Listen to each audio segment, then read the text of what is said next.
Humans saved an alien girl from the slavers. Days later, a tribe of women came to his door. The dust on Tavro's floor had a color that reminded Thomas Vale of rust and old blood. And by the time the second sun set each evening, every inch of his skin felt coated in both. He straightened from the well pump with a grunt, wiping his forearm across his brow. 38 years old this winter, though the frontier had a way of adding a decade to a man's face whether he deserved it or not. His hair was short, dark, cut by his own hand with a worn pair of shears. 3 days of stubble along his jaw. His eyes were pale blue, flecked with something closer to gray when the light went thin, and they had stopped being the first thing people noticed about him around the time he stopped caring who noticed anything. The homestead sat half a mile from nowhere. He had picked the location for that reason. A low ridge of red stone at his back, a shallow creek that ran clear most months, a stretch of open land flat enough to run a plow across when the soil was not too hard. The house was stone on the bottom, timber on the top, roofed with salvaged paneling from a crashed freighter he had stripped during his first year here. One barn, a paddock for 2 horses and a mule, a dog named Rusk who slept on the porch and treated every stranger like a personal insult. 5 years on Tavros. Before that, a decade spent carrying a rifle for people who paid well and asked few questions. Before those years, another life entirely, one he did not tell anymore, not even to himself. Some stories you bury because the telling only digs them up. Vale had dug enough graves. He carried the bucket across the yard, Rusk trotting behind him with the loose-jointed gait of a dog who wanted food but refused to beg for it. The mule watched from the paddock with the weary patience of his species. Above them, the sky was turning the pale violet that came just before full dusk, and the first stars were already pricking through. Tavros had a name for that color in the old settler tongue, something that translated roughly as the hour of lowered voices. The locals had stopped using the word. The locals had mostly stopped using words at all. Vale tipped the water into the trough and leaned on the post. He felt, not for the first time that week, the particular ache of a man who has chosen solitude and is beginning to suspect it chose him back. The nearest town, Dre Vast, was a day's ride east on a good horse and a day and a half on his. He went once a month for flour, salt, ammunition, and any news worth paying for. News on Tavros was rarely worth paying for. It was mostly the same news in a different color. The mines were tightening. The company was hiring private security for the shipments. The slavers were working a new route through the salt flats. A widow had burned down her own barn rather than let the tax collectors count her animals. Frontier news, same as last month, same as next. He stayed on the porch until full dark. Rusk settled at his boot. The wind came up from the creek, smelling of cold water and the iron-heavy stone the creek carved through, and somewhere in the high rocks a nighthawk called once and did not call again. Vale listened to all of it the way other men listened to music. This was the trade. You traded company for quiet, and if you were lucky, the quiet did not turn on you. He went inside, ate something he would not remember eating, cleaned his rifle, and slept.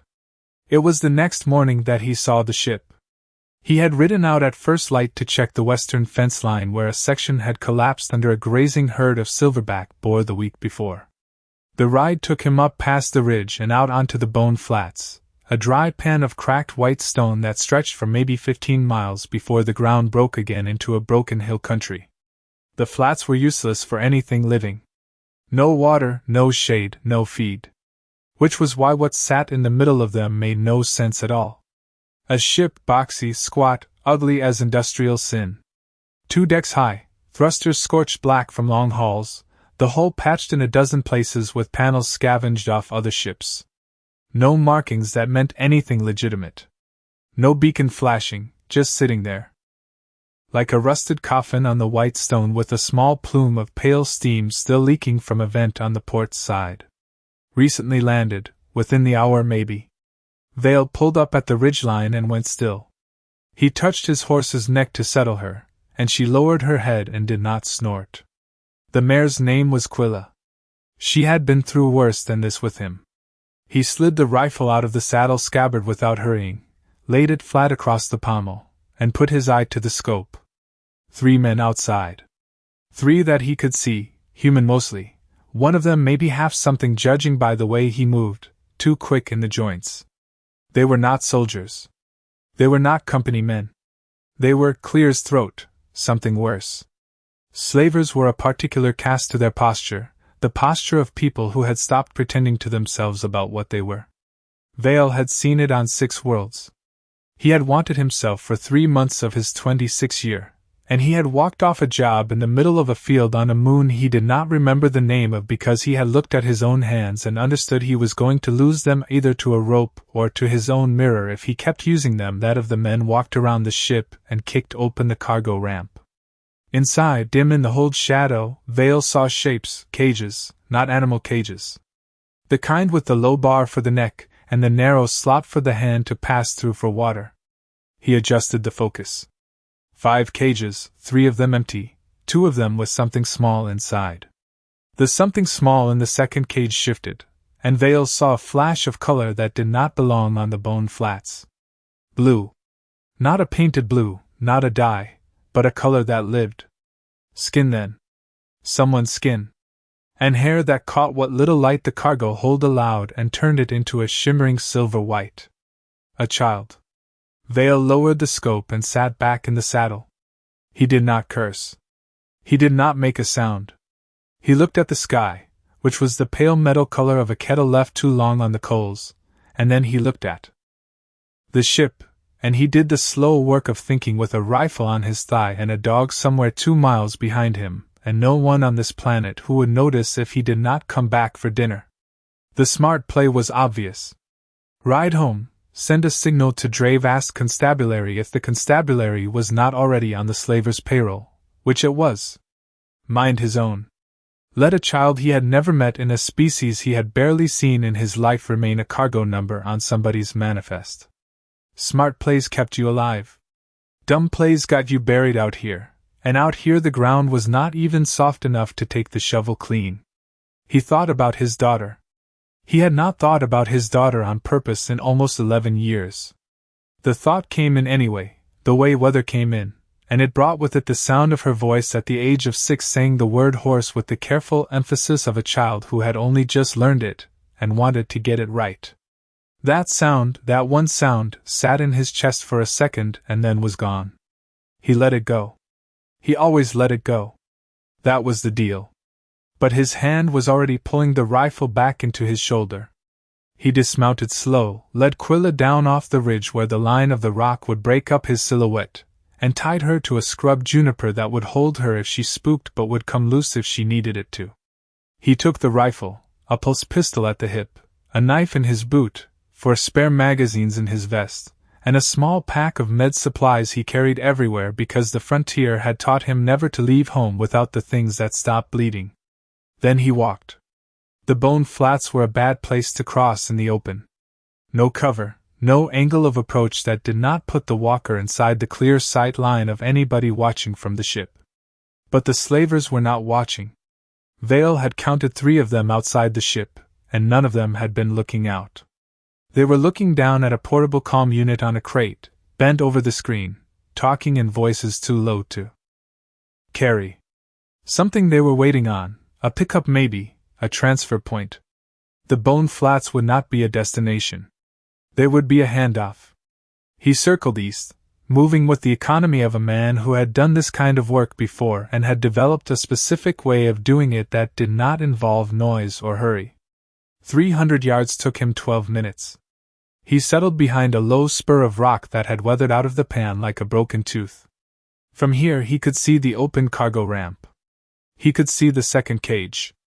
Inside it, the shape he had seen through the scope moved again, and this time he saw the face. She was small, maybe 10 years old by human measure, though the proportions were a little off for human, and he had learned long ago not to guess too hard at ages across species. Her skin was the soft deep blue of evening water, and her hair, what he could see of it, was silver white, matted and dirty from whatever had been done to her before they had put her in the cage. She was sitting with her knees drawn up to her chest. She was not crying. She was doing something that was, in Vale's considered opinion, much worse. She was waiting. Not waiting for rescue, waiting for the next thing that was going to be done to her. She had already learned to sit like that, and Vale understood, with an ugly clarity, that whoever had taught her had done so recently and well. Something in him that had been asleep for a very long time opened one eye. He was not going to ride home. The three men by the crate were busy. The portable calm lit one of their faces blue. They laughed at something one of them said. Laughter among slavers always sounded the same, like it had been borrowed off someone else and never quite fit. Vale sighted down the rifle. He did not want to use it. A rifle shot on the open flats would carry for miles, and whatever calm they were waiting on would know something had gone wrong the second the signal dropped from 3 breathing to 2. But he marked each of them anyway, just in case. The tall one, the heavy one, the twitchy one with the half-blood joints. Then he circled again. Farther this time. Around to the blind side of the ship where the thrusters leaked steam and blocked the line of sight from the crate. The heat was bad here, the metal ticking as it cooled, and it smelled of fuel and something else. Something organic that had been kept too long in a hold that was not meant for keeping living things. He set his back against the hull and breathed through his mouth and listened. Voices inside. One voice.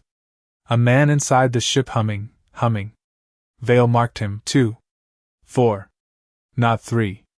The fourth was in the cockpit or the galley, and from the sound of it, he was not paying attention to anything beyond his own humming. Vale slid along the hull to the edge of the cargo ramp. He crouched. He did not draw the pistol. The pistol was for later. He drew the knife from his boot. The knife was for now. The man in the ship came down the ramp carrying a steel pail that sloshed water. He was whistling by the time his boot hit the dust. He never saw Vale. He never got the chance to. Vale took him around the mouth with one hand and put the knife up under the ribs on the offside with the other, and the man died in the way most men die when it happens fast, which is to say in silence and with very little drama. Vale lowered him to the ground behind the landing strut where the blood would not run out onto the open pan. He wiped the knife on the dead man's coat. He listened. The three at the crate had not moved. The humming inside the ship had stopped, but only because the hummer was no longer humming. No alarm. No call out. 4 seconds of work done in 4 seconds. Vale went up the ramp. The hold smelled worse than the outside. Old food, old piss, something like vinegar, and under all of it the sweet wrongness of fear that has been worn by different people in the same small space. 2 cages occupied. The child in one. In the other, a large shape that did not move at all, and Vale did not look too closely because he could not afford to feel anything yet. Not yet. He crossed to the child's cage. She had seen him. Of course she had seen him. Her eyes, enormous in her small face, were fixed on him with a quality that he could only describe as the absence of hope, which is worse than fear, because fear at least means the person still believes things can get worse or better. Hope gone means the person has settled. She was 10 years old, and she had settled. Vale's jaw went tight. "I am not one of them," he said, very low, and in the trade pidgin that worked on most of the outer worlds. "I am going to open this cage. You are going to come with me. If you make a sound, they will kill us. Do you understand?" She looked at him. She did not nod. She did not shake her head. She looked at him the way a person looks at weather. There was buried somewhere behind her eyes a flicker, a question, a small pale flicker. "You're safe with me," he said, and he meant it, and he did not know how he meant it, and he understood that this was the part where he would either tell the truth or become a liar for the rest of his life, because a promise to a child is the kind of promise a man does not come back from. He worked the cage lock. Standard restraint coding. Nothing complicated. The kind slavers used because they did not need anything more than a model that kept a small frightened creature inside a box. He had the lock in 40 seconds. The door swung. She did not come out. "Come on," he said. She moved. She uncurled slowly, as though her body had forgotten how. She stepped out of the cage on legs that almost did not hold her. He caught her elbow the way a man catches the elbow of anyone who is about to fall. Her skin was cool under his hand, cooler than a human's, and he felt how thin her arm was and understood that she had not been fed in a while. Days, maybe a week. Whoever was running this route had not cared whether the merchandise arrived in condition. "Behind me," he said. "Stay low. Stay quiet." She did both. He led her to the ramp, and he did not take her down the ramp because the ramp was open ground. He led her along the inside of the hull to a maintenance hatch on the far side that he had seen from his approach, and he levered it open with the butt of the knife, and the two of them dropped down into the narrow space between the ship and the ground where the shadow was deepest. He crouched there. She crouched there. Her breath came fast and shallow. He could feel her shoulder against his ribs, and the small trembling in her she could not stop. At the crate, the three men were still laughing. Vale did the arithmetic. He could not take her back the way he had come.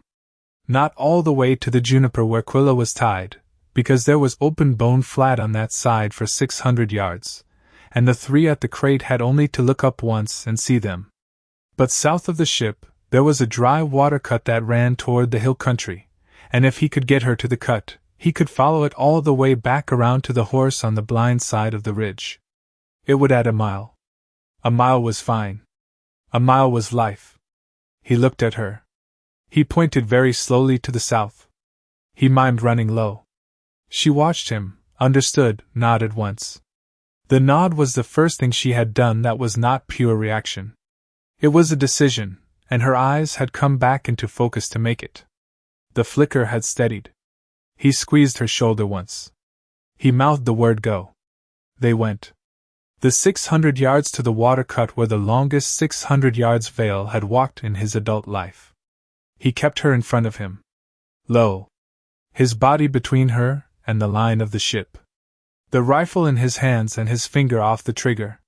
She ran better than a child half-starved ought to. She ran like someone who had learned very young that speed was the difference between one kind of day and another. They made the cut. They dropped into it. Vale pressed her back against the wall of the cut, and raised his head just enough to look back. The three at the crate had not moved. The comm unit was still lit. One of them was lighting something. A cigar, maybe? The flare small in the growing light. They had not noticed that the humming had stopped inside the ship. They had not noticed the pail had not come back out. Vale let out a breath he had not known he was holding. "Good," he whispered mostly to himself, then to her. "Good. You did good. Keep going." They followed the cut. He did not run her.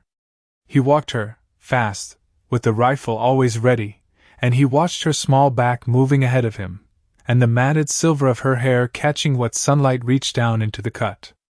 And he understood with a cold shock that he had already begun, in some part of his head, to think of her as his responsibility.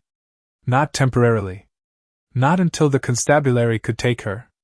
Not until her people, whoever they were, came looking. Already, in under 15 minutes of knowing her existed, the thing inside him that had gone to sleep 11 years ago had not only opened one eye, but had stood up, dusted itself off, and started walking. He did not know what to do about that. He kept walking. They made the juniper. Quilla had not moved. She raised her head when she saw him, and she saw the child, and she made a soft sound at the back of her throat that was her nearest equivalent to surprise. Vale lifted the girl up into the saddle before she could try to refuse, and she did not refuse because she was at the end of whatever reservoir had carried her the last 600 yards. She gripped the pommel with both small blue hands. He mounted behind her, keeping one arm around her waist, and he turned Quilla, and they rode. They rode hard for the first mile, then a trot, then a slow walk when the ridge was between them and the flats, and the wind had begun to fill in the tracks. She did not speak the entire ride. He did not push her, too. The homestead came into view at the hour of lowered voices. The violet sky, the first stars, Rusk on the porch raising his head, and then his whole body, and then lifting a single suspicious bark that stopped halfway through when he saw the girl. The dog came down the steps on stiff legs and stood in the yard, looking up at the saddle with the expression Vale had never seen on him before. Something that was not suspicion and was not curiosity, but was closer to recognition. Rusk sat down in the dust. He did not bark again. Vale dismounted. He lifted the girl down. Snorts, her legs almost did not hold her. He half carried her onto the porch and into the house, and he set her in the one chair that had a cushion, his own chair by the stove, and he knelt in front of her so that her eyes and his eyes were at the same level. "My name is Thomas Vale," he said. "This is my home. You are safe here. Nobody's going to come through that door who means you harm. I have food, I have water, I have a bed you can sleep in that nobody will take you out of. Do you understand me?" She looked at him for a long time. Her eyes were the same color as her skin, a deep and living blue, and they were not the eyes of a 10-year-old. Something had happened in them that had aged them past her body. "Siren," she said finally. Her voice was small and cracked from disuse. "My name's Siren." "Siren," he repeated. She nodded once, the second decision she had made since he had met her. Then, without any warning at all, she leaned forward and she put her forehead against his shoulder. And she stayed there. And she did not cry because her body was too tired to cry. She just rested her forehead against his shoulder.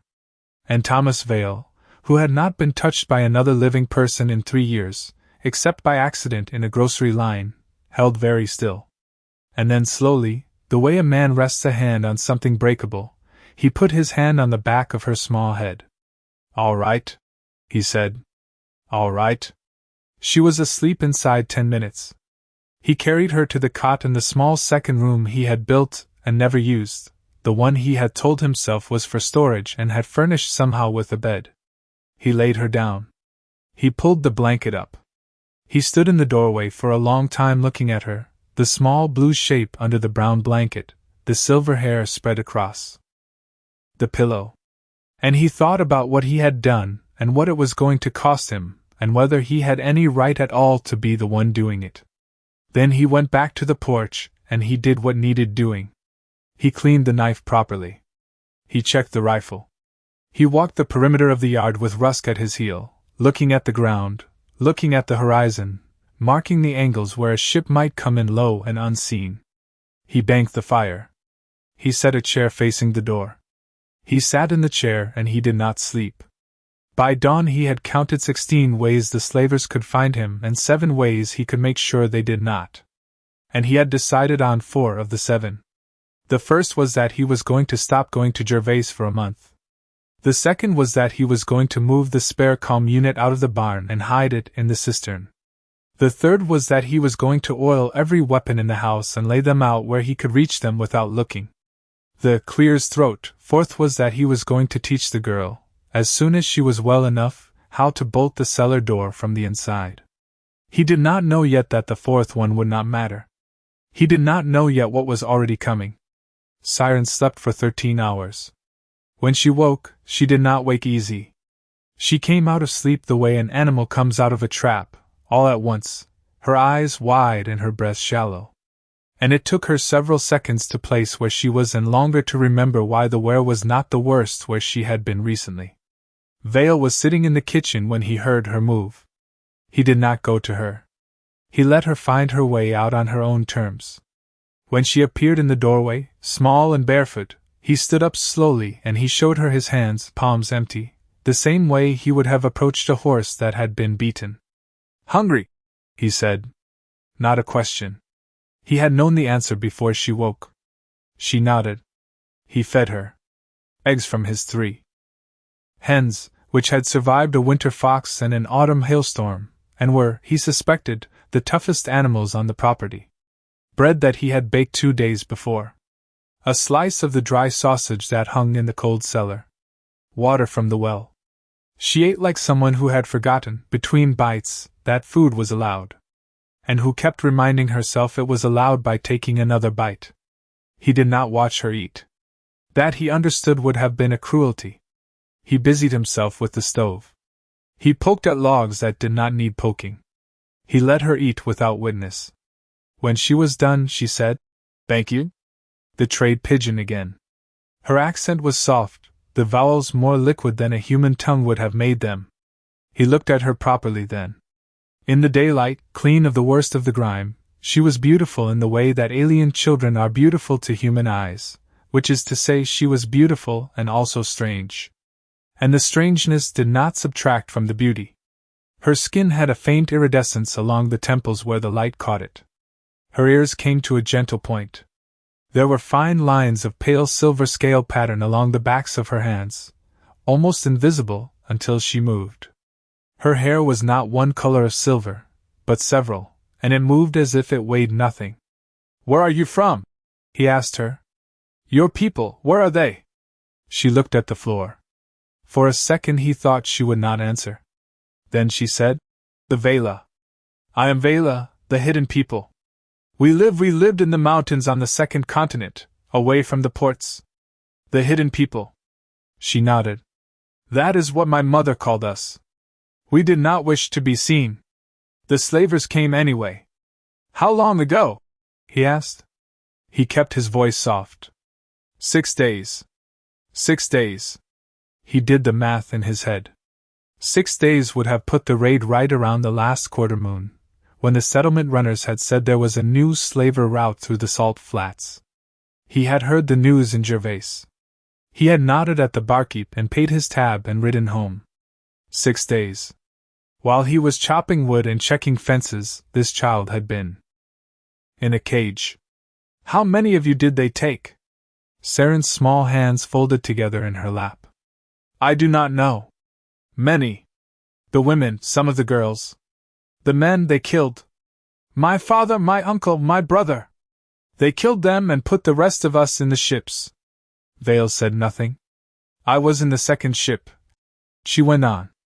Her voice was flat, the flatness of someone reciting something they had been made to think about too many times. "There were others with me. They took them away at different stops. I was the last. They said I was being saved for a buyer who liked children. I did not understand the word buyer. Now I do." He closed his eyes for one breath. Then he opened them. "Siren," he said, "listen to me. That is not going to happen. Not to you. Not while I am breathing. Do you understand?" She looked up at him. The flicker he had seen in the cage was back, and it was steadier now. And it was joined by something else, something warier and more measuring. She was 10 years old. She was not stupid. She had been promised things her whole life, and the last of those promises had ended with her mother dead on a mountainside, and her body in a cage. "I will believe you," she said carefully, "when I see what you do." He nodded. "That is fair." She ate a second piece of bread, slower this time. She looked around the kitchen, at the pots, at the window, at the dog who had followed her from the cot, and was now lying across her bare feet as if he had chosen her for a job he was not going to explain. "What is his name?" she asked. "Rusk.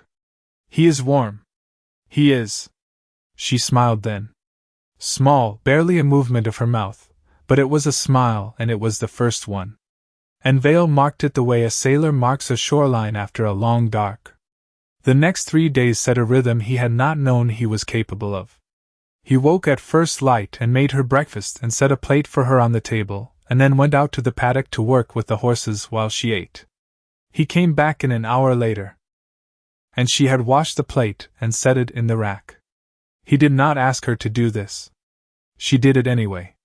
He mended the fence on the western line and she walked out with him on the second day, and she watched from a distance at first, and then closer until she was sitting on a stone 10 feet away and asking him questions. Questions about the wire, questions about the wood, questions about the mule, whose name was Finn and who, clear as throat, tolerated her presence in a way he tolerated almost no one else's. Vale watched her with Finn and understood that the Vela, whoever they were, had lived with animals. On the second night she asked him if he had a family. He told her no. She did not press him. He was grateful for that. On the third night he told her anyway.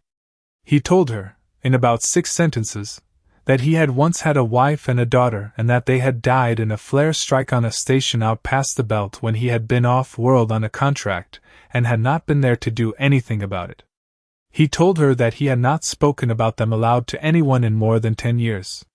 He told her that he did not know why he was telling her now. Siren, sitting across the table from him with her small hands wrapped around a cup of warm water, said, "Because you think I will understand." "Yes, I do," she said. He looked at her for a long time. Then he nodded once, and he stood up and he cleared the dishes, and neither of them said anything else for the rest of the night. But when she went to the cot, she paused in the doorway and she looked back at him, and she said, "Thomas." "Yes. You are keeping your promise." He sat in the kitchen for a long time after that. Rusk lay with his chin on Vale's boot. The stove ticked as it cooled. The stars came out and the old familiar quiet came in through the window, the way it had come in for 5 years. Only the quiet was different now. And he understood with a slow-growing clarity that he did not want it to go back what it had been. On the 4th morning, he saw the sign at the edge of his property. He had gone out to the well again, bucket in hand, Rusk at his heel. The dog stopped before Vale did. The dog stopped, and he lifted his nose and he made a small sound in his throat that was not a growl and not a whine, but was closer to a word Vale did not know the meaning of. Vale followed the line of the dog's eyes. Out past the paddock, at the edge of the flat where his land rose into the low scrub, something had been laid in the dirt. He walked to it slowly, rifle on his shoulder, though he already knew somehow that he was not going to need it. It was an arrangement of stones, 7 of them, white as bone, set in a shape that was not quite a circle and not quite a star and was clearly, unmistakably made, laid down by a hand. In the middle of the arrangement lay a small object wrapped in woven cloth. The cloth was silver-gray. It had been woven by somebody who knew how to weave. The object inside, when he knelt to look at it without touching it, was a length of braided hair, silver-white, tied off at both ends with a strip of red leather. Vale looked at it. He looked at the scrub beyond. He looked at the stones. Then he turned and walked back to the house, and he did not run because running would not have been wise. Rusk did not come with him. The dog sat down beside the stones and remained there, facing the scrub, as if he had been left as a marker. In the house, he found Saran in the kitchen. She was standing on the bench to reach the shelf where he kept the tin mugs. She turned when he came in. "Saran," he said. His voice was very calm. He had made it calm on purpose. "I need you to tell me something. Was there any way, when you were with the slavers, that someone might have been able to track you, to follow you? Anything your people do? Anything about your people? Anything at all?" She went still on the bench. She did not look surprised. She looked the way a child looks when something she has been expecting has finally arrived. "Yes," she said. "Tell me.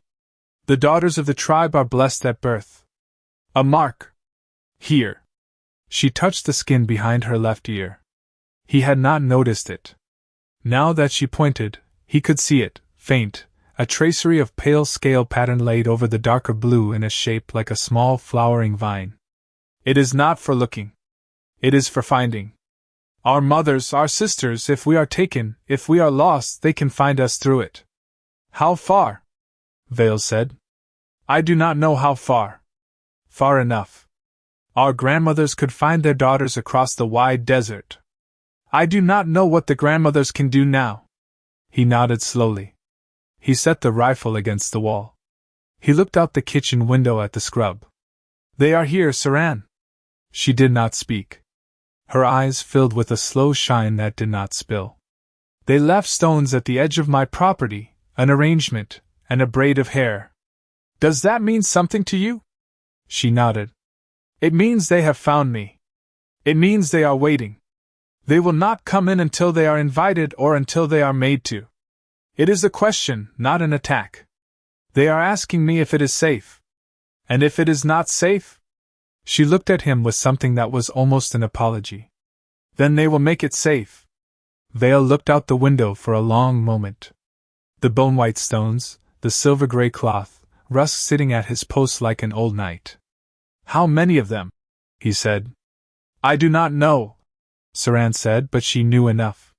He could see it on her small, careful face. "A lot," she said. He breathed in. He breathed out.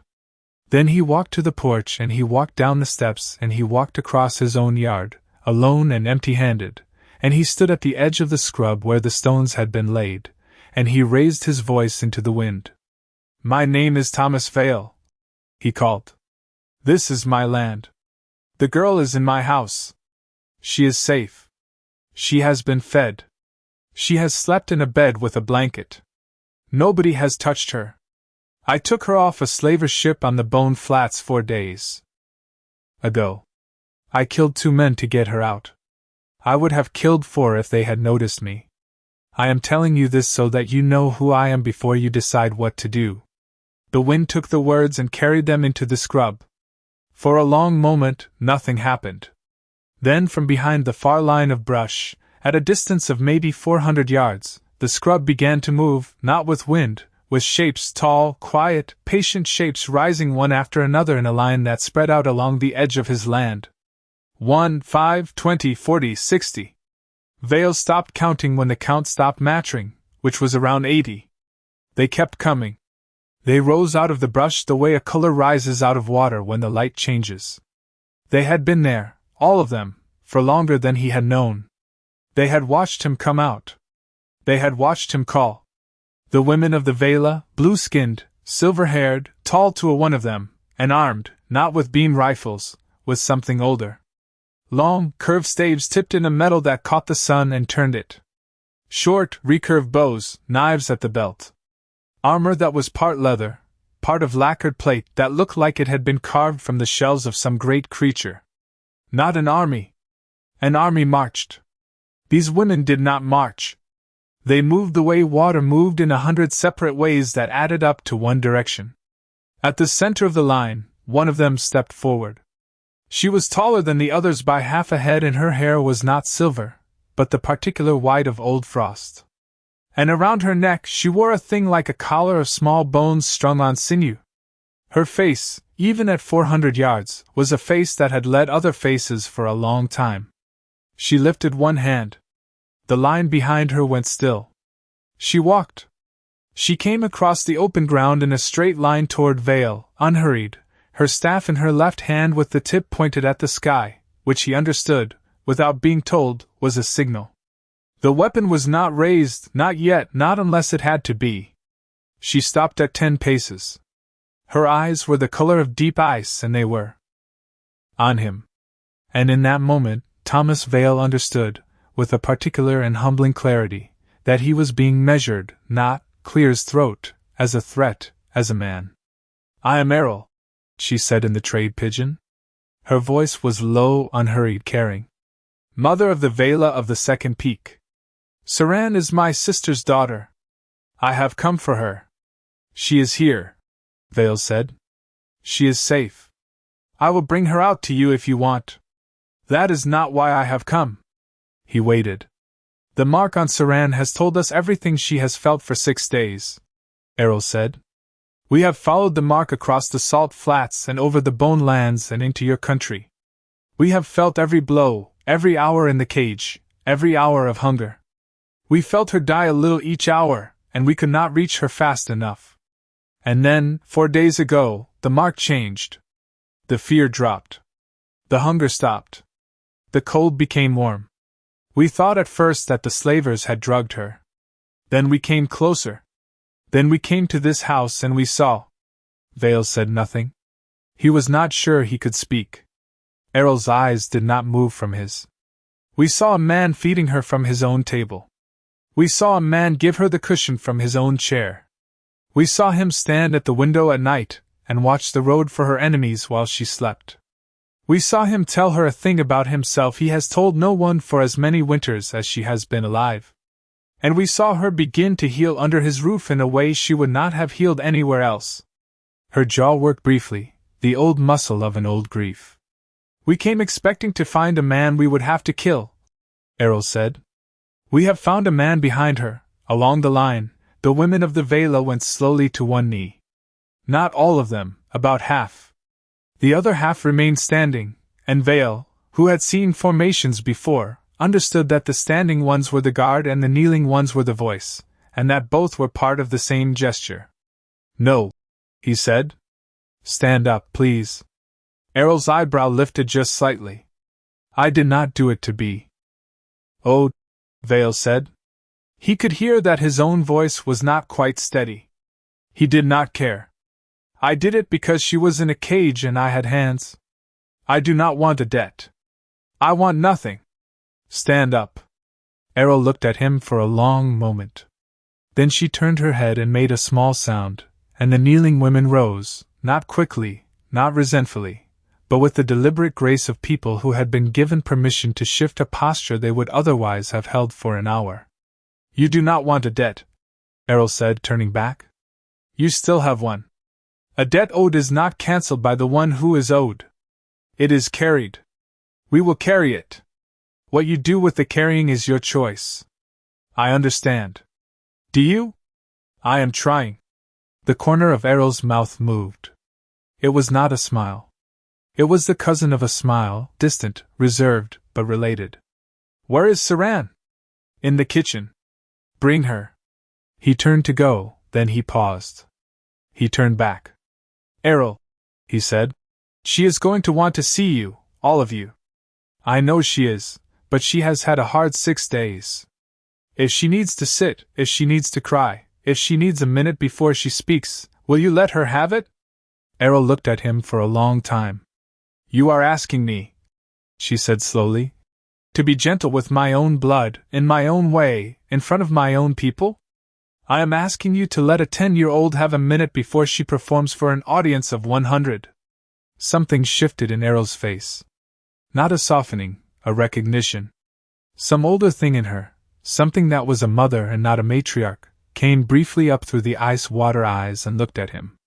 Clear his throat. She will have her minute, Errol said. Vale nodded. He turned. He went to the house. Saran was already at the door. She had been there, he understood, for the whole conversation. She had heard every word. Her eyes were wet, and she was not trying to hide that they were wet, and her small blue hands were pressed flat against the doorframe, as if she were holding herself up with them. When he stepped onto the porch, she looked up at him. Thomas, she said, your aunt is here. I know. Do you want to go to her? Yes. Do you want me to come with you? She nodded very fast, a child's nod. He held out his hand. She took it. Her small blue fingers wrapped around his weathered ones, and together they walked down the porch steps and across the yard and out to where Errol was standing. And the line of Vaila women behind her watched them come. And no one moved, and no one spoke, and the wind moved through the scrub in a long, slow hush that was, Vale understood later, a sound his memory would return to more often than almost any other sound in his life. Errol knelt. Not as a matriarch to a subject, as a blood aunt to a child who had been lost. Her staff laid aside on the dust, her hands empty, her face open. Saran let go of Vale's hand. She walked the last few steps on her own. When she reached Errol, she did not throw herself into her aunt's arms. That was not, Vale saw, their way. She stopped a pace off. She bowed her small head. She touched her forehead lightly twice with her own fingertips.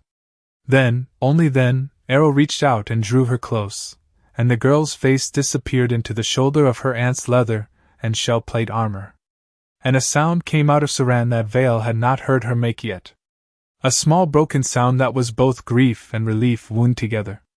And Errol's arms closed around her, and Errol's ice-water eyes closed, and 2 tears, slow and heavy, slid down the older woman's cheeks and dropped onto the silver of the child's hair. The women of the Vaila watched. None of them turned away. None of them looked at Vale. This was not the time for him. This was not his moment. He stepped back quietly until he was a respectful distance from the 2 of them, and he stood there with his hands loose at his sides, and he watched the ground, and he did not intrude. Errol held the girl for a long time. When she spoke again, her voice, Clear's throat, had changed, and Vale could hear that she had been waiting a very long time to speak. She spoke in the Vaila tongue, and the words moved up and down in the pattern their language had, a pattern that sounded to his ears almost like a melody someone was humming under their breath. She did not say very many things. But whatever she said, Saran answered. And when Saran answered, Errol nodded. And when Saran answered again, Errol closed her eyes. And when Saran answered a third time, Errol laid her hand flat against the girl's chest over her heart, and held it there for a full minute. Then Errol stood. She took Saran's hand. She did not release it. She walked with the girl back to where Vale was standing. My sister's daughter has told me what you did, Errol said. She has told me the small things as well as the large ones. The cushion, the plate of eggs, the night you told her about your own daughter, the hand on the back of her head when she first slept. Vale did not speak. He could not speak. There was a thing in his throat that had not been in his throat in 11 years. Thomas Vale, Errol said. And now her voice was the voice of a matriarch and not of a mother, and it carried across the line of women behind her. You have done a thing the Vaila do not have a measure for. A stranger in a cruel country found our blood alone in a cage and did not sell her, and did not abandon her, and did not use her, and did not ask for thanks. He risked his own life to break her out. He brought her to his table. He fed her from his own hand. He gave her the first safe sleep she has had in 6 turns of the sun. The Vaila carry debts in our bones, and this one will be carried by every woman you see behind me, and by their daughters, and by their daughters' daughters, until the mountain wears down. She reached up. She unhooked something from around her own neck. It was a cord of braided sinew, dark with age, threaded with 3 small white stones that had been polished smooth over what he suspected were generations. She did not hand it to him. She looped it carefully over his head. It settled against his chest. This says in every tongue of the Vaila that you are a brother of the second peak. You will not go without water on our mountain. You will not go without shelter in our storms. You will not go without allies in your war, if your war ever finds you. If you call, we will come. If you do not call, we will watch from a distance, and we will come anyway when we see that you need us. He stared at her. His hand went unthinking to the stones at his chest. They were warm from her skin. Errol, he said, I cannot. You already have. I was not trying to earn this. That, Errol said, is exactly why you earned it. He looked down at Saran. She looked up at him. Her eyes were wet and steady, both at once. Saran, he said. Yes. Are you going with them? She bit her lower lip. She looked at her aunt. She looked back at him. Yes, she said. They are my people. My mother is dead, but there are other mothers. I must go back to the mountain. I must learn. I have a place. You do, he said. You should go. But, she said, I was not going to leave without saying. Saying what? She stepped forward. She took both his hands in both of hers. Her small blue thumbs pressed into his palms. I will come back, she said. When I am older, when I have learned, when I can ride, I will come back and I will see if you still have the dog, and if you still have the horses, and if you still have the chair by the stove. And I will bring my sisters, and we will stay a while, and we will see you. Do you promise to be here? He crouched down. It took him a second to trust his voice. Saran, he said, I am going to be here. I am going to fix the fence. I am going to feed the dog. I am going to leave your chair by the stove for you. When you come back, I am going to know you, even if you are tall by then. Even if you come with sisters I have never seen, I am going to know you. You have my word. All right, she said. And then very softly, she leaned forward, and she pressed her forehead lightly against his, twice, the same gesture she had given Errol. And he understood that he was being given a piece of something that was not his by any right except the one she was giving him with it. She stepped back. She took Errol's hand again. Errol looked at him over her niece's head. Thomas, she said, one more thing. Yes. The 4 men on the slaver's ship, did all of them die? 2 did. The other 2 were at the crate. The ship is still on the flats. As far as I know, it was 4 days ago. They were waiting on a pickup. Errol nodded slowly. The pickup, she said, will not come now. We have already seen to that. And the two at the crate have already paid what was owed to them for the two in the ship, and for the cargo they were carrying, and for the cargo they had already handed off. She said it the way a woman described weather.